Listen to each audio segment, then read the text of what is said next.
Sizovula chapter 7, John chapter 7 verse 37. Kepha ngosuku olukhulu lomkhosi uJesu wema wamemeza wathi uma ekhona owomileyo akeze kimi aphuze. Okholwa yimi njengokusho kombhalo esiswini sakhe kuyakugobhoza imifula yamanzi aphilayo. Washo lokho ngomoya abazokumamukela abakholwa nguye ngokuba umoya wayengakafiki lokhu uJesu wayengakakhazimuliswa. Baba, ilizwi lakho leli lingamandla lehlabe lehlukanise. Anciphe mina uKristu abemkhulu zibonakalise Baba. Kungabi ukuhlakanipha noqonda nokwazi kepha Nkosi moya ingcwele phakama njalo mina nciphe in Jesus name. Amen. Amanzi okuphila. uJesu ukhuluma ngamanzi okuphila. Uthi okholwayo ungamanzi okuphila. Okusho ukuthi mawuphuza uJesu ngizomthatha ngenze isibonelo ngomuthi wenyongo.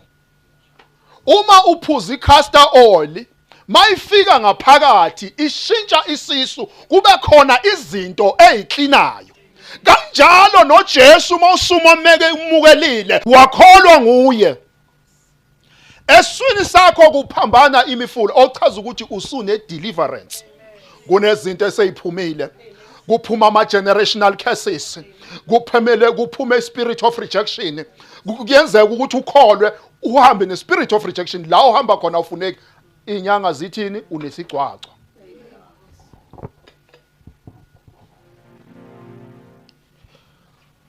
Uma ekhona omeleyo akeze kimi aphuze. Kuphuzwa kuJesu. uJesu ushilo ukuthi okholwayo njengokusho kombhalo esiswini sakhe kuyakuphambana imifula. Ukuphambana kwemfula bazalwane khona into ekumele nise amanzi mayingahambi ayanuka. Nenhlanzi zakhona ziyanuka. Kodwa amanzi mayihamba aqini. Nenhlanzi zakhona ziyathandeka inali iphunga elibi. Okuchaza ukuthi wena unamanzi ahambayo eswini sakho. Umuntu uphila ngezwi bese uyathandaza. Akudingi ukuthi amandla yoziwalande ngamanzi akhulekele. Anginankinga namanzi bamdlovu. Inkinga amanzi uNkulunkulu uyakhuluma ukuthi lo muntu akakho amanzi umkhulekele, not ukuthi sekuyoba yinto yenjwayelo. Hallelujah.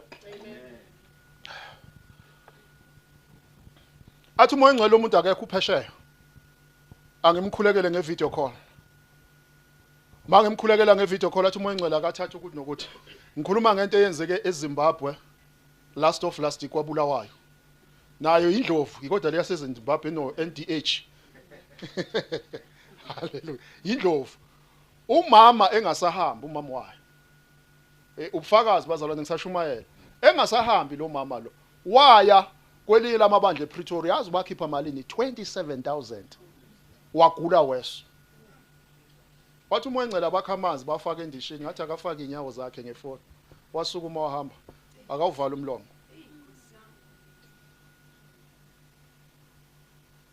Uma umzalwane ohamba ngezinto eziphathekayo awakaphenduki.